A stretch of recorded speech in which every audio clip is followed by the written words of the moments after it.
നമസ്കാരം. എല്ലാ പ്രിയപ്പെട്ട പ്രേക്ഷകർക്കും കുട്ടനാടൻ വിശേഷങ്ങൾ എന്ന ഫേസ്ബുക്ക് പേജിലേക്ക് സ്വാഗതം. ഇന്ന് ഞാൻ ഇവിടെ വിവരിക്കാൻ പോകുന്നത് നിരണൻ ചുണ്ടനെ കുറിച്ചാണ്. എല്ലാവർക്കും അറിയാവുന്നതുപോലെ പത്തനംതിട്ട ജില്ലയിൽ നിന്നുള്ള ആദ്യ ചുണ്ടനാണ് നിരണം ചുണ്ടൻ. നിരണം പ്രജാപതി എന്ന ഓമനപ്പേരിൽ അവൻ അറിയപ്പെടുന്നത്.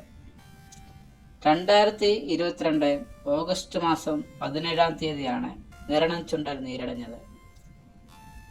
അതിനുശേഷം 2022 നെഹ്റു ട്രോഫിയിൽ നിരണം ചുണ്ടനിൽ സ്വന്തം നാട്ടിലെ തന്നെ നിരണം ബോട്ട് ക്ലബ്ബാണ് വള്ളം തൊഴുന്നത്. ആ വർഷം വള്ളം ഫൈനലിൽ കയറിയില്ലെങ്കിലും വളരെ ഒരു മികച്ച പ്രകടനം തന്നെയാണ് അന്ന് വള്ളം നടത്തിയത്. 2023 നെഹ്റു ട്രോഫിക്കും CBLനും വേണ്ടി NCDC ബോട്ട് ക്ലബ്ബാണ് അന്ന് വള്ളം ഏറ്റെടുത്തത്. ആ വർഷവും ട്രോഫി നേടാൻ ആയില്ലെങ്കിലും വള്ളം മികച്ച പ്രകടനം തന്നെ നടത്തി.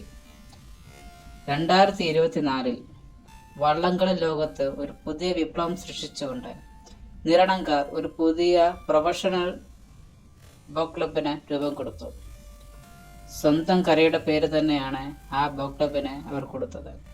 2024 CBL, നെഹ്റു ട്രോഫി അടക്കം മറ്റു പല ജലമേളകളിലും PBC, UBC, KTPC, village boat club എന്നീ പ്രമുഖ ക്ലബ്ബുകൾക്കൊപ്പം ഒരു നല്ല മത്സരം തന്നെ നിരണം ബോട്ട് ക്ലബ്ബ് കാഴ്ചവെച്ചു.